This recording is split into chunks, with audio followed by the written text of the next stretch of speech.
Captain Amarinder Singh ਨੂੰ ਪੰਜਾਬ ਦੇ ਲੋਕਾਂ ਕੋਲੋਂ ਮਾਫੀ ਮੰਗਣੀ ਚਾਹੀਦੀ। ਮਾਫੀ ਵਾਲੀ ਕੋਈ ਐਸੀ ਗੱਲ ਨਹੀਂ ਹੈ। ਸਾਰੇ ਆਪਾਂ ਦੇਖਿਆ ਕਾਫੀ ਇਫੈਕਟਿਵਲੀ ਰੋਡ ਸ਼ੋ ਵੀ ਸੀ, ਅੱਜ ਸਾਰੇ ਐਮਐਲਏ ਪਹੁੰਚ ਰਹੇ ਨੇ, ਲੇਕਿਨ ਕੈਪਟਨ ਅਮਰਿੰਦਰ ਸਿੰਘ ਨੇ ਰਾਤ ਨੂੰ ਇੱਕ ਟਵੀਟ ਕੀਤਾ ਕਿ ਨਵਜੋਤ ਸਿੰਘ ਸਿੱਧੂ ਮੇਰੇ ਤੋਂ ਪਬਲਿਕਲੀ ਮਾਫੀ ਮੰਗਣਗੇ ਫਿਰ ਮੈਂ ਨਾਲ ਆਉਂਗਾ। ਦੇਖੋ ਮੈਨੂੰ ਲੱਗਦਾ ਹੈ ਕਿ ਇੱਦਾਂ ਦਾ ਇਸ਼ੂ ਨਹੀਂ ਖੜਾ ਕਰਨਾ ਚਾਹੀਦਾ।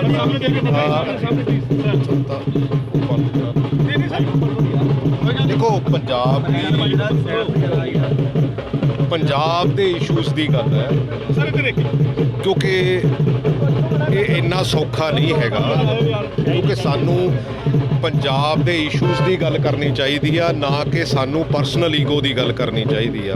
ਔਰ ਮੈਂ ਇਸ ਗੱਲ 'ਚ ਸਮਝਦਾ ਕਿ ਮੈਨੂੰ ਇਹ ਲੱਗਦਾ ਹੁੰਦਾ ਕਿ ਸਾਨੂੰ ਇਕੱਠੇ ਹੋ ਕੇ, ਕਿਉਂਕਿ ਜਦੋਂ ਕੈਪਟਨ ਅਮਰਿੰਦਰ ਸਿੰਘ ਹੋਣਾ ਨੂੰ ਯਾਦ ਹੋਣਾ, ਜਦੋਂ ਪ੍ਰਤਾਪ ਸਿੰਘ ਬਾਜਵਾ ਪੰਜਾਬ ਕਾਂਗਰਸ ਦੇ ਪ੍ਰਧਾਨ ਬਣਨ ਲੱਗੇ ਸੀ ਤਾਂ ਇਹਨਾਂ ਨੇ ਇੱਕ ਚਿੱਠੀ ਲਿਖੀ ਸੀ ਸੋਨੀਆ ਗਾਂਧੀ ਜੀ ਨੂੰ, ਤੇ ਉਹਦੇ ਵਿੱਚ ਇਹਨਾਂ ਨੇ ਪਤਾ ਨਹੀਂ ਕੀ ਲਿਖਿਆ ਸੀ। ਤੇ ਹੁਣ ਆ 2-3 ਦਿਨ ਹੋਏ ਆ, ਦੋਨੇ ਲੀਡਰ ਡਿਨਰ ਕਰਕੇ ਗਏ ਆ, ਮੈਂ ਚੰਗੀ ਗੱਲ ਆ, ਪਰ ਜੇ ਇੱਦਾਂ ਦੀਆਂ ਗੱਲਾਂ ਕਰਕੇ ਵੀ ਜੇ ਬੈਠਿਆ ਜਾ ਸਕਦਾ, ਅਸੀਂ ਤਾਂ ਪਬਲਿਕ ਦੇ ਕੰਮਾਂ ਦੀ ਗੱਲ ਕਰਦੇ ਆ, ਪਬਲਿਕ ਦੇ ਇਸ਼ੂਜ਼ ਦੀ ਗੱਲ ਕਰਦੇ ਆ, ਤਾਂ ਫਿਰ ਮੈਨੂੰ ਲੱਗਦਾ ਕੈਪਟਨ ਅਮਰਿੰਦਰ ਸਿੰਘ ਨੂੰ ਫਰਾਖ ਦਿਲੀ ਦਿਖਾਉਣੀ ਚਾਹੀਦੀ ਆ। ਸਾਡੇ ਤੋਂ ਬਹੁਤ ਵੱਡੇ ਹੈਗੇ ਆ। ਮੈਂ ਤਾਂ ਹਮੇਸ਼ਾ ਜਿਹੜਾ, ਕਿਉਂਕਿ ਗੱਲ ਪਾਰਲੀਮੈਂਟੇਰੀਅਨ ਲੈਂਗੁਏਜ ਦੀ ਆ, ਗੱਲ ਇਸ਼ੂਜ਼ ਦੀ ਆ, ਔਰ ਇਸ਼ੂਜ਼ ਨੂੰ ਅਸੀਂ ਵਿਸਾਰ ਨਹੀਂ ਸਕਦੇ। ਇਹ ਪਰਸਨੈਲਿਟੀਜ਼ ਦੀ ਲੜਾਈ ਨਹੀਂ ਹੋ ਸਕਦੀ। ਮੈਂ ਹਮੇਸ਼ਾ ਇੱਕ ਗੱਲ ਕਹਿਣਾ ਹੁੰਦਾ ਕਿ ਇਹ ਨਵਜੋਤ ਸਿੱਧੂ ਦੀ ਲੜਾਈ ਨਹੀਂ ਹੈ, ਇਹ ਇਸ਼ੂਜ਼ ਦੀ ਲੜਾਈ ਹੈ, ਪੰਜਾਬ ਦੀ ਆਪਣੀ ਹੋਂਦ ਦੀ ਲੜਾਈ ਆ। ਪੰਜਾਬ ਨੂੰ ਆਉਣ ਵਾਲੇ ਸਮੇਂ 'ਚ ਕਿੱਧਰ ਨੂੰ ਜਾਣ ਦੀ ਜ਼ਰੂਰਤ ਹੈਗੀ ਆ, ਉਹਨੂੰ ਡਾਇਰੈਕਸ਼ਨ ਦੇਣ ਦੀ ਜ਼ਰੂਰਤ ਹੈਗੀ ਆ। ਜਿਹੜੇ ਇਸ਼ੂਜ਼ ਪਹਿਲਾਂ ਰਿਜ਼ੋਲਵ ਨਹੀਂ ਹੋਏ ਉਹਨਾਂ ਨੂੰ ਰਿਜ਼ੋਲਵ ਕਰਨ ਦੀ ਜ਼ਰੂਰਤ ਹੈ। ਸੋ ਇਸ ਕਰਕੇ ਇਹਨਾਂ ਚੀਜ਼ਾਂ 'ਚ ਬਹੁਤਾ ਕੁਝ ਪਿਆ ਨਹੀਂ। ਸਰ, ਹਾਈਕਮਾਂਡ ਨੇ 18 ਪੁਆਇੰਟ ਏਜੰਡਾ ਦਿੱਤਾ, ਜੇ ਕੈਪਟਨ ਅਮਰਿੰਦਰ ਸਿੰਘ ਇੱਦਾਂ ਨਾਲ ਨਹੀਂ ਆਉਣਗੇ, ਪ੍ਰਧਾਨ ਇਕੱਠੇ ਨਹੀਂ ਰਹਿਣਗੇ, ਤੇ ਉਹ ਕਿੰਨਾ ਪੂਰਾ ਹੋਏਗਾ? ਨਹੀਂ ਹੋ ਸਕਦਾ। ਮੈਂ ਤਾਂ ਕਹਿੰਦਾ ਵੀ ਇੱਕ ਆਰਗੇਨਾਈਜੇਸ਼ਨ ਦਾ ਹੈੱਡ ਆ, ਇੱਕ ਸਰਕਾਰ ਦਾ ਹੈੱਡ ਆ, ਔਰ ਇਹਨਾਂ ਦੋਨਾਂ ਹੈੱਡਸ ਨੂੰ ਇਕੱਠੇ ਕਰਕੇ ਹੀ ਗਾਂਹ ਤੋਰਨ ਦੀ ਜ਼ਰੂਤ ਹੈਗੀ ਆ। ਗੱਲ ਲੱਗਦਾ ਨਵਜੋਤ ਸਿੰਘ ਸਿੱਧੂ ਨੂੰ ਮਾਫੀ ਮੰਗਣੀ ਚਾਹੀਦੀ? ਨਹੀਂ, ਬਿਲਕੁਲ। ਮਾਫੀ ਕਿਸ ਕੰਮ ਦੀ? ਮਾਫੀ ਮੇਰੇ ਕਹਿਣ ਦਾ ਮਤਲਬ ਪਬਲਿਕ ਇਸ਼ੂ ਨਹੀਂ ਹੈਗੇ। ਮੈਂ ਤਾਂ ਫਿਰ ਇੱਥੋਂ ਤੱਕ ਵੀ ਕਿਹਾ ਸੀਗਾ ਵੀ ਕੈਪਟਨ ਅਮਰਿੰਦਰ ਸਿੰਘ ਨੂੰ, ਕਿਉਂਕਿ ਅਸੀਂ ਇਸ਼ੂਜ਼ ਨਹੀਂ ਸੋਲਵ ਕੀਤੇ, ਤੇ ਇਹਨੂੰ ਪੰਜਾਬ ਦੇ ਲੋਕਾਂ ਕੋਲੋਂ ਮਾਫੀ ਮੰਗਣੀ ਚਾਹੀਦੀ ਹੈ। का डिसीज़न है, हाई कमांड का डिसीज़न है, और मैं समझता हूँ कि क्योंकि आज जो आशीर्वाद गुरु रामदास जी का लेने आए हैं, तो हम सबको समत बख्शे ये परमात्मा कि हम पंजाब के लिए कुछ ना कुछ कर सकें। अच्छा, सिद्धू साहब को माफ़ी मांगने के लिए थोड़ा प्रेशराइज किया जा रहा है, कैप्टन साहब के मीडिया एडवाइजर ने ट्वीट किया, उस पर क्या कहेंगे आप? नहीं, माफ़ी ऐसी, देखो मैं तो समझता हूँ कि ऐसी बातें हमें करनी नहीं। ਸਿੰਘ ਨੇ ਕਿਹਾ ਕਿ ਨਵਜੋਤ ਸਿੰਘ ਸਿੱਧੂ ਪਬਲਿਕਲੀ ਮਾਫੀ ਮੰਗਣ ਫਿਰ ਮੈਂ ਨਾਲ ਚੱਲੂਗਾ। ਦੇਖੋ, ਮੈਨੂੰ ਪਹਿਲੀ ਗੱਲ ਤੇ ਬ੍ਰਹਮ ਜੀ ਦੀ ਜਿਹੜੀ ਸਟੇਟਮੈਂਟ ਆਈ ਆ ਕੱਲ, ਉਹਨਾਂ ਨੇ ਕਿਹਾ ਮੈਨੂੰ ਬਹੁਤ ਅਫਸੋਸ ਹੋਇਆ। ਬ੍ਰਹਮ ਜੀ ਦਾ ਔਰ ਕੈਪਟਨ ਸਾਹਿਬ ਦਾ ਆਪਣੇ ਘਰ ਦਾ ਪਟਿਆਲਾ ਹਾਊਸ ਦਾ ਸਿਰਫ 150 ਗਜ ਦਾ ਫਾਸਲਾ ਸੀਗਾ, ਤੇ 2016 ਦੇ ਵਿੱਚ ਉਸ ਫਾਸਲੇ ਨੂੰ ਖਤਮ ਕਰਨ ਲਈ ਸੁਖਜਿੰਦਰ ਸਿੰਘ ਰੰਧਾਵਾ ਨੇ ਪਹਿਲਕਦਮੀ ਕੀਤੀ ਸੀ।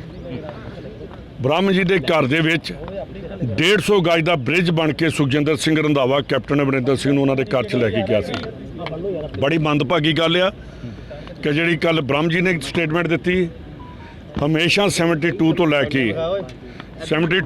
ਕੇ ਅੱਜ ਤੱਕ ਬ੍ਰਹਮ ਜੀ ਔਰ ਸਾਡਾ ਪਰਿਵਾਰ ਇਕੱਠਾ, ਔਰ ਅਸੀਂ ਇੱਕ ਕਾਂਗਰਸੀ ਪਰਿਵਾਰ ਹੋਣ ਦੇ ਨਾਤੇ ਮੇਰੇ ਖਿਆਲ ਸਾਡੀਆਂ ਬਹੁਤ ਜ਼ਿਆਦਾ ਆਪਸ ਵਿੱਚ ਸਾਂਝਾਂ ਵੀ ਨੇ।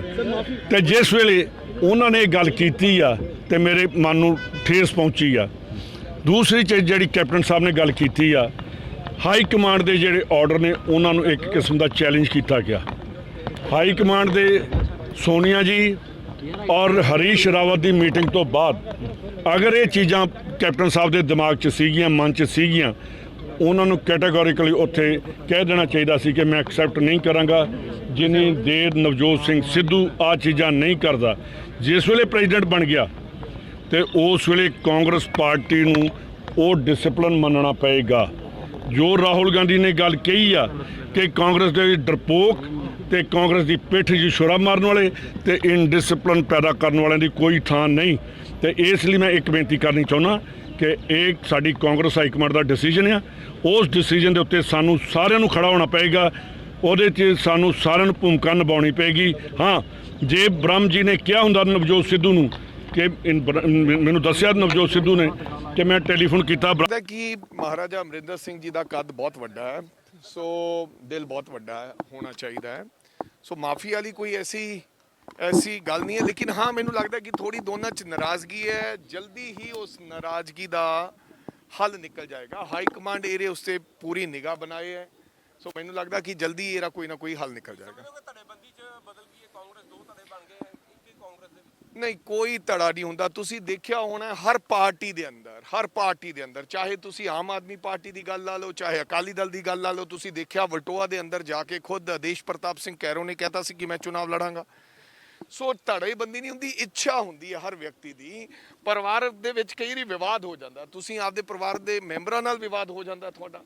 ਸੋ ਜਲਦੀ ਹੀ ਉਹ ਵਿਵਾਦ ਮੈਨੂੰ ਲੱਗਦਾ ਸੁਲਝ ਜਾਏਗਾ। ਹਾਈ ਕਮਾਂਡ ਨੂੰ ਇਸ ਗੱਲ ਤੋਂ ਸਾਰੀ ਚੀਜ਼ ਤੇ ਜਾਣਕਾਰੀ ਹੈ, ਔਰ ਤੁਸੀਂ ਵੇਖੋਗੇ ਕਿ ਆਉਣ ਵਾਲੇ ਸਮੇਂ 'ਚ ਵਿਵਾਦ ਪੂਰੀ ਤਰੀਕੇ ਨਾਲ ਖਤਮ ਹੋ ਜਾਏਗਾ। ਉਹਨਾਂ ਦੀ ਆਪਦੀ ਇੱਛਾ ਹੈ। ਵੈਸੇ ਮੈਨੂੰ ਲੱਗਦਾ ਕਿ ਉੱਚੇ ਬੋਲ ਨਾ ਬੋਲੀਏ, ਕਰਤਾਰੋਂ ਡਰੀਏ। ਅਗਰ ਕੋਈ ਕਿਸੇ ਦੇ ਘਰੇ ਜਾਂਦਾ ਹੈ, ਬੇਸ਼ੱਕ ਕੋਈ ਦੁਸ਼ਮਣ ਵੀ ਆਵੇ, ਤਾਂ ਉਹਨੂੰ ਮੈਨੂੰ ਲੱਗਦਾ ਜੀ ਆਇਆਂ ਕਹਿਣਾ ਚਾਹੀਦਾ।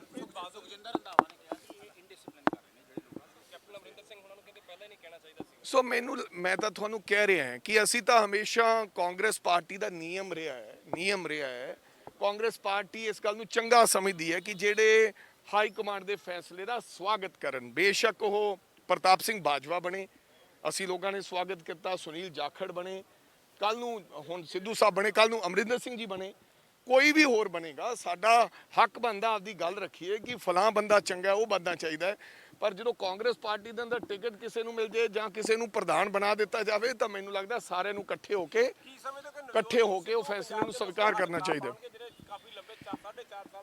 ਇਹ ਨਵਜੋਤ ਸਿੰਘ ਇਕੱਲੇ ਦੀ ਜ਼ਿੰਮੇਵਾਰੀ ਨਹੀਂ ਹੈ। ਮੈਂ ਤੁਹਾਨੂੰ ਇਹ ਬੇਨਤੀ ਕਰਨੀ ਚਾਹੁੰਦਾ, ਵਾਰ-ਵਾਰ ਕਈ ਵਾਰੀ ਇਹ ਸਵਾਲ ਉੱਠਦਾ ਹੈ। 80 ਚੁਣੇ ਹੋਏ ਐਮਐਲਏ ਸਾਹਿਬਾਨਾਂ ਦੀ ਔਰ ਮੁੱਖ ਮੰਤਰੀ ਸਾਹਿਬ ਦੀ ਜ਼ਿੰਮੇਵਾਰੀ ਹੈ, ਔਰ ਨਵਜੋਤ ਸਿੰਘ ਸਿੱਧੂ ਦੀ ਜ਼ਿੰਮੇਵਾਰੀ ਹੈ ਕਿ ਪੰਜਾਬ ਦੇ ਮਖਦੇ ਭਖਦੇ ਮਸਲਿਆਂ ਨੂੰ ਅਸੀਂ ਹੱਲ ਕਰਾਈਏ। 4.5 ਸਾਲ ਤੋਂ ਕਮਰੇ ਹਵਾ ਸਾਹਿਬ ਹੋਣੇ ਗਏ ਨੇ, ਉਹਨਾਂ ਨੇ ਕਿਹਾ ਕਿ ਪਾਰਟੀ ਦੇ ਪਿੱਠ ਦੇ ਚੂੜਾ ਖੋਪਿਆ। ਹਾਈ ਕਮਾਂਡ ਨੇ ਕਿਹਾ ਸੀ, ਉਹਨੇ ਹਾਈ ਕਮਾਂਡ ਦੀ ਖਿਲਾਫਤ ਕੀਤੀ। ਕੈਪਟਨ ਅਮਰਿੰਦਰ ਸਿੰਘ ਨੇ ਵੀ ਤੇ ਬ੍ਰਹਮ ਮਹਿੰਦਰਾ ਨੇ ਵੀ। ਤੁਹਾਨੂੰ ਲੱਗਦਾ ਮੈਂ ਤਾਂ ਇਹ ਕਹਿਣਾ ਚਾਹਾਂਗਾ ਕਿ ਅਗਰ ਕੋਈ ਕਾਂਗਰਸ ਪਾਰਟੀ ਦਾ ਲਾਇਲ ਵਰਕਰ ਹੈ, ਅਗਰ ਕੋਈ ਦਿੱਲੀ ਨੂੰ ਦੀ ਰਾਜਨੀਤੀ ਸਮਝਦਾ ਹੈ ਜਾਂ ਸਮਝਦਾ ਕਿ ਸਾਡੀ ਪਾਰਟੀ ਹੈ ਕਾਂਗਰਸ ਪਾਰਟੀ, ਤੇ ਸਾਡੀ ਕਾਂਗਰਸ ਪਾਰਟੀ ਦਾ ਇਹੀ ਸੁਨੇਹਾ ਹੈ ਕਿ ਜੋ ਫੈਸਲਾ ਆਵੇ, ਬੇਸ਼ੱਕ ਉਹ ਮਨਜ਼ੂਰ ਹੋਵੇ ਨਾ ਹੋਵੇ, ਉਹ ਮੰਨ ਲੈਣਾ ਚਾਹੀਦਾ। ਤੁਸੀਂ ਮੈਨੂੰ ਦੇਖ ਲਓ, ਮੈਂ ਮਨਪ੍ਰੀਤ ਸਿੰਘ ਬਾਦਲ ਨਾਲ ਚੁਣਾਵ ਲੜਿਆ, ਮੈਂ ਉਹਨਾਂ ਨੂੰ ਚੁਣਾਵ ਹਰਾ ਦਿੱਤਾ ਸੀ 19,000 ਵੋਟਾਂ ਦੇ ਨਾਲ, ਪਰ ਫਿਰ ਵੀ ਉਹਨਾਂ ਨੂੰ ਮਿਨਿਸਟਰ ਬਣਾਇਆ ਗਿਆ ਤੇ ਮੈਂ ਸਵੀਕਾਰ ਕੀਤਾ ਹੈ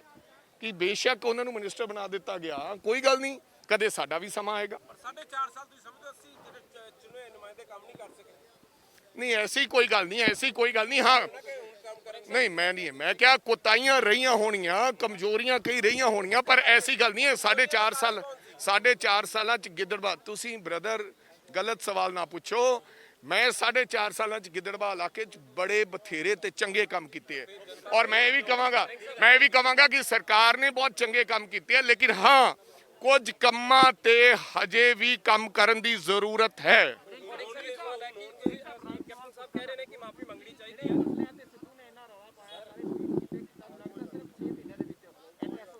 ਮੈਂ ਕਹਿੰਦਾ ਜੇ ਮਸਲੇ ਹੱਲ ਕਰਨ ਦੀ ਸ਼ਮਤਾ ਹੋਵੇ, ਜੇ ਤੁਹਾਡੇ 'ਚ ਦਮ ਹੋਵੇ, ਤਾਂ ਮਸਲੇ ਇੱਕ ਦਿਨ ਦੇ ਵਿੱਚ ਹੀ ਹੱਲ ਹੋ ਜਾਂਦੇ। 6 ਮਹੀਨੇ ਤਾਂ ਬਹੁਤ ਲੰਮਾ ਸਮਾਂ ਹੈ। ਪਬਲਿਕਲੀ ਮਾਫੀ ਮੰਗਣੀ ਚਾਹੀਦੀ ਸੀ। ਤੁਸੀਂ ਕੀਤਾ ਇਹੋ ਜਿਹਾ ਕੰਮ ਕੋਈ ਵੀ ਪਬਲਿਕਲੀ ਮਾਫੀ ਮੰਗਣ ਕੈਪਟਨ ਅਮਰਿੰਦਰ ਸਿੰਘ ਨੂੰ? ਯਾਰ, ਇਸ ਬਾਰੇ ਮੈਂ ਕੋਈ ਟਿੱਪਣੀ ਨਹੀਂ ਕਰਨਾ ਚਾਹੁੰਦਾ। ਕਿਸੇ ਨੂੰ ਕੋਈ ਮਾਫੀ ਤਾਂ ਯਾਰ ਵੱਡੇ ਲੋਕਾਂ ਦੇ ਵਿੱਚ ਮੈਨੂੰ ਲੱਗਦਾ ਮਾਫੀ ਸ਼ਬਦ ਆਉਣਾ ਹੀ ਨਹੀਂ ਚਾਹੀਦਾ।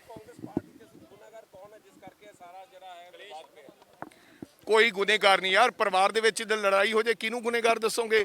ਇਹ ਚੱਲਦਾ ਰਹਿੰਦਾ ਹੈ। ਮੈਨੂੰ ਲੱਗਦਾ ਤੁਸੀਂ ਹਮੇਸ਼ਾ ਹੀ, ਤੁਹਾਨੂੰ ਮੈਂ ਦੇਖਦਾ ਰਹਿਣਾ, ਐਸਾ ਸਵਾਲ ਪੁੱਛਦੇ ਹੋ ਜਾਣਬੁੱਝ ਕੇ, ਉਹਦੇ ਤੇ ਪੈਟਰੋਲ ਹੀ ਪਾ ਦਿੰਦੇ ਹੋ। ਮੇਰੀ ਬੇਨਤੀ ਹੈ, ਹਾਂਜੀ, 100% ਜੋ ਪੰਜਾਬ ਦੇ ਲੋਕਾਂ ਨਾਲ ਵਾਅਦੇ ਕੀਤੇ ਉਹ ਪੂਰੇ ਹੋਣਗੇ। Thank you.